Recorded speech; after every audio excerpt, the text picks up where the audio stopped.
look at what they're doing, for example, trans fats, fascinating.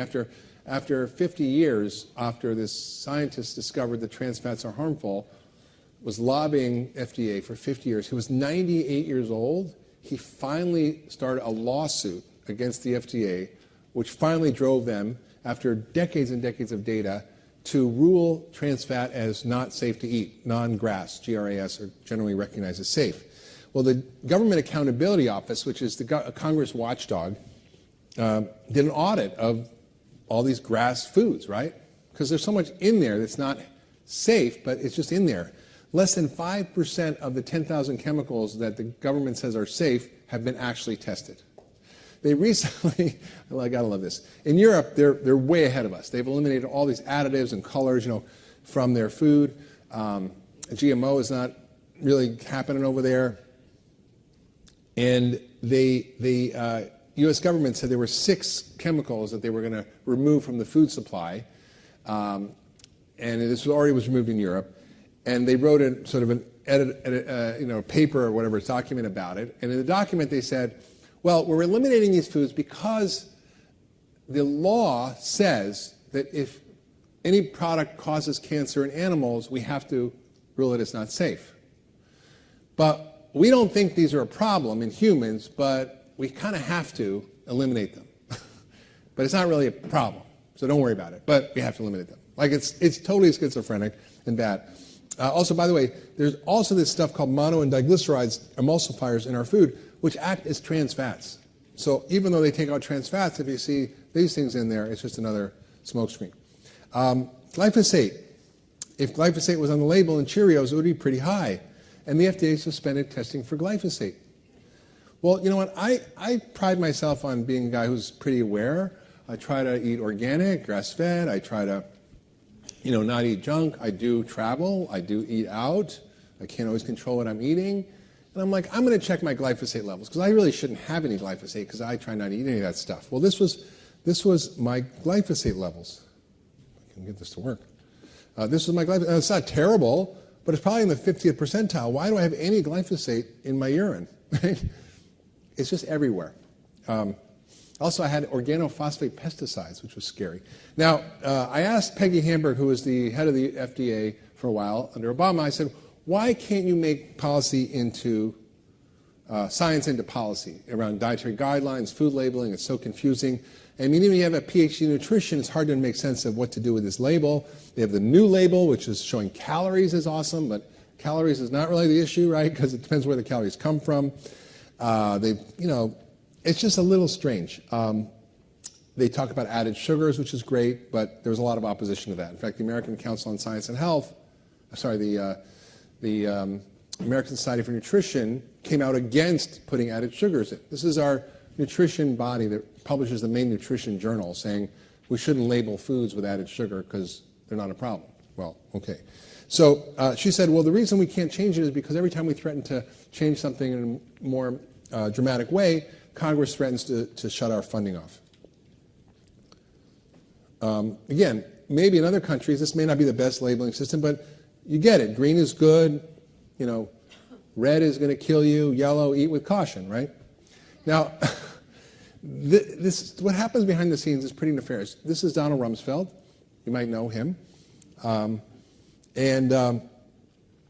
He, when Bush was in power, he basically went to the World Health Organization because they were coming out with these sugar guidelines. Now, by the way, he's the guy who started the company, or was the president, CEO of the company that made aspartame. Who knew? And he went to them and said, we're going to cut off, to the World Health Organization, we're going to cut off $400 million of funding if you publish these guidelines. Basically bribery, right? Okay, so corporate social responsibility. This is another issue we have here. So not only do they influence policy and influence scientists, but they influence citizens, right? And they have this huge campaign for social responsibility, and there's all these industry front groups that are out there that are funded by industry. For example, Crop Life. That sounds so nice, right?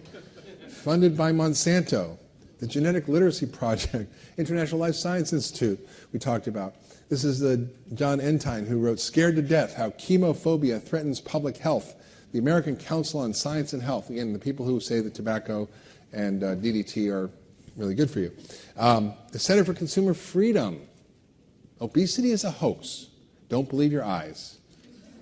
Sound like President Trump. Don't believe what you see or hear. Okay.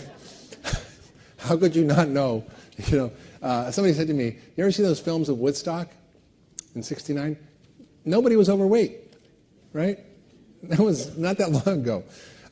This is, again, this is an article by Friends of the Earth, Spinning Food, How Food Industry Front Groups and Covert Communications Are Shaping the Story of Food. 4 companies, over 4 years, spent $500 million on these front groups. This is real money. No wonder we can't win. I was talking to Sonia Angel, who's the Deputy Commissioner of Health in New York here, who's really been a huge advocate. She got the trans fats out of food. She's doing campaigns around salt and public health. And I was joking with her because I had her on my podcast, and I was like, so they spent $500 million. How much do you guys get? And she kind of laughed, on their programs that they're trying to do. It's kind of ridiculous. By the way, there are few food companies that control everything, right? So you think you're buying, Tropicana, well, that's Pepsi. You think you're buying, Epic bars, that could be Kellogg's. You think you're buying some natural brand. They control almost all the natural brands now. Now, this guy was interesting. He's a scientist in the University of Florida. He's the chairman of the Horticultural Sciences, and was coming out independently as an independent scientist promoting the benefits of GMOs and industrial farming and agricultural chemicals. And he was exposed in this article in the New York Times that the food industry enlisted academics in the GMO lobbying war. Again, this was from FOIA request, because his school is a public institution. So the corporate social responsibility is really an issue. This is Selfish Giving, this report by Science in the Public Interest, how the soda industry uses philanthropy to sweeten its profits, links their brands to health and wellness rather than illness and obesity, creates partnership with respected health and minority groups to win allies, silence potential critics, influence public health and policy decisions, garner public trust and goodwill, court growing minority populations. I mean, this is really a system of food oppression and food injustice. For example, they fund the NAACP. They fund the Hispanic Federation. This is just Coca-Cola, by the way, funding all these groups. National Association of Hispanic Nurses, $821,000. I mean, it's pretty frightening how pervasive this is. NAACP pretends that sugary soda is a civil rights issue. So when the soda tax was coming out, the NAACP and Hispanic Federation were fighting efforts to have a soda tax, or fighting efforts to limit the size of drinks like they had in New York.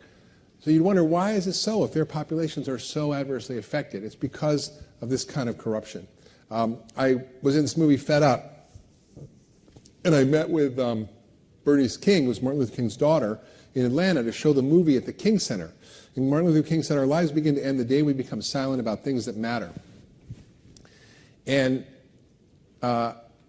I thought, this is great. We're going to show this at the King Center. I met with all the black leaders in Atlanta from the churches, Ebenezer Baptist Church, and all of them were so behind this.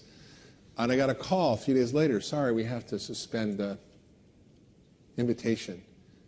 I said, why? He said, because Coca-Cola funds the King Center. They fund Spelman College, which is the big black women's college in Atlanta. And I met with the dean. I'm like, she said 50% of our incoming class of 18-year-olds has a chronic disease, hypertension, diabetes, obesity, whatever. I said, then why are there Coke machines all over the campus? Literally just put up your cup and get your Coke. She said, because we're funded by Coca-Cola. This is called The Big Picture, which is a powerful effort that is done by University of San Francisco professor and local kids in San Francisco to talk about how they're targeted and how this affects them. I don't know if we can show the video here. Can we show it? Turn it up a little bit, please. And they had these spoken word poems by various kids who were affected by this issue. I went to Roosevelt Middle School. My daily routine was to wake up hungry, walk to the bus stop, past McDonald's, the liquor stores, past Popeyes, past the first Burger King, catch the 38 to the second Burger King, order my favorite round hash browns and watch the young brown bodies drool. And I don't know if we loved Burger King